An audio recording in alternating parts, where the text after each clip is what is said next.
Hello, everyone, and a very warm welcome to another edition of Marketing the Invisible. My name is Tom Poland, beaming out to you from on the sand here at little Castaways Beach in the middle of nowhere, I'm pleased to say. Joined today by Robbie Samuels, all the way from Robbie. G'day, where are you hanging out? Boston, Massachusetts, USA. Boston, Massachusetts, USA, which is about as far away from little Castaways Beach as you could possibly imagine in every sense of the word, I would think. But It's here we true. are talking. It's very cool. So, folks, Robbie's got this unique thing that he is going to talk to you about. And when I saw your nominated title, Robbie, I thought, wow, that is such an untapped opportunity for most of us. hmm So, before I tell everyone the title, let me give a little bit of background about Robbie. So, Robbie's not only a very well-known podcaster in his own right, he's got the Schmooze podcast. On the Schmooze. Yeah, okay, you're a schmooze. Okay. Um, uh, and his thing is really about helping clients shift their mindset around relationships so they can discover and I'd probably suggest even unlock, Mm.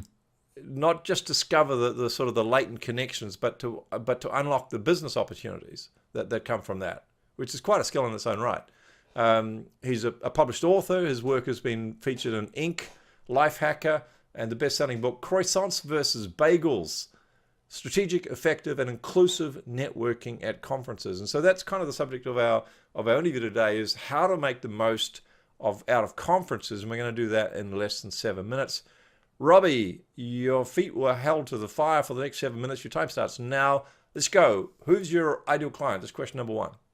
Sure, entrepreneurial women in their late 40s to early 60s who are really looking to take their business to the next level, whether that's speaking, an online coaching program, hosting their own podcast, or writing a book. Wow. Fantastic. Yeah, I've got to replay that after we do this because there's a lot in there. So, what is the problem you solve? And might I always also ask a bonus question? Why did you choose that Mhm. niche? Yeah, so they chose me is the short answer to how I ended up in that space. Nice answer. Yeah. And the thing is that they're not opposed to networking. So these aren't people who are super shy and anxious, but they don't know how to leverage the connections that they do have or are making to help them achieve their new business goals. So what I do is I help them build business strategies that are based on strong relationships. Now I can see why you've chosen that market because I think it's, Dr. Ivan Meisner, who I've done a little bit of work with, the founder of BNI, has quietly whispered to me that women make better networkers because they don't go in and going, let's do business. They understand that Yeah. relationships need to be established and nurtured and built and trust and rapport. And you're adding something extra to that because you're saying, here's a smart methodology. I would imagine to not only do that, but to not hmm walk away from the table without realizing that there are genuine opportunities there can be authentically Right. Right. realized. So question number three, I'm sorry I'm stealing your time here. We've got just over 5 minutes to go. You've got a woman who is aware of their potential. They're aware of the need for services that you've got. hmm What are they feeling? What are the symptoms? Well, so the symptoms are the overflowing business cards on their desk because some of them go to lots of events, they collect business cards, but they don't have any kind of plan for follow-up. So they're not really building relationships with the people that they meet. Some of them are feeling like networking is a total waste of time because they put their energy and their time into going, but it's the wrong kinds of events and there's not really any kind of strategy. Hmm. Others will view networking as just that transactional relationship because that's what they've seen others do, namely men, as you Hmm. just said, and that kind of feels icky to them. Right. And they don't realize that they already know most of the people they need to know to really have a huge success as they shift their business. So Hmm. it's funny because they actually talk themselves out of asking for meetings because they don't want to be bothering people. Right. And also they don't even think to offer that little small resource during a conversation because they don't think adding small bits of value or what they should be doing, and they don't think they're important enough to add big value, so they just don't offer value because they don't even think about it. So, And ultimately, it's scarcity. It's a scarcity mindset. right. So they really got opportunities to gain new business in a very added value, soft touch way. And then, okay, so And they'd be great at it. yeah, okay, so you give them the confidence and the strategies and the intellectual Yeah. property to do that. So you might have some clients. This is question 4, 3.5 minutes left. You might have some clients that come to you and they because they're aware of these symptoms and they've tried some other things before they got to you and they just these were mistakes. So what are some of the common mistakes that people make before they find you?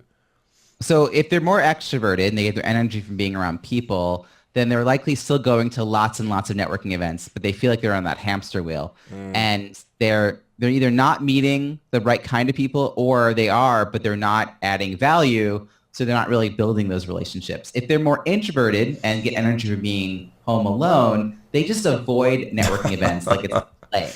And instead, they try to figure out how to make these big shifts in their business all on their own because they just fear asking for help, even from people that they've already supported. So either way, they're feeling pretty exhausted and, I guess, ineffective. Sub question, and I'm going to give you an extra 20 seconds because I keep chewing up your time. Do you work with men as well? If a man says to you, please, I know I'm not a woman, but would you help me?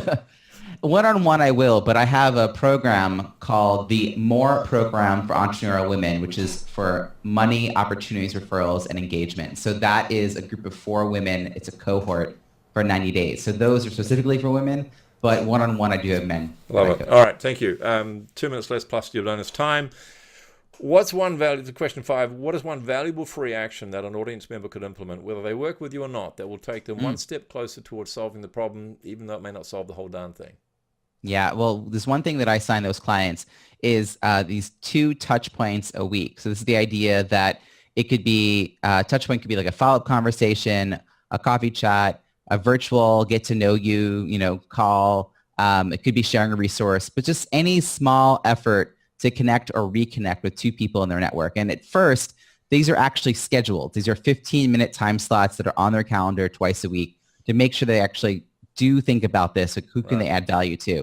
But over time, over that 90-day period of the More program, they actually start to form a habit. And they now think of that as they leave any conversation, they're immediately thinking, oh, wait, when I follow up, how can I be adding value? So I think that's just getting yourself to do 2 touch points a week and form that habit, that would be immensely helpful to your listeners. Okay, so I'm going to get so enthusiastic about what you're doing now that people will think you're paying me money to do this. It's not, folks. There's no affiliate commissions. There's no payment for this. This is just the real oil. So we've got 60 seconds left plus your bonus time. One valuable free resource that you could point people to that might help them a bit more with the problem.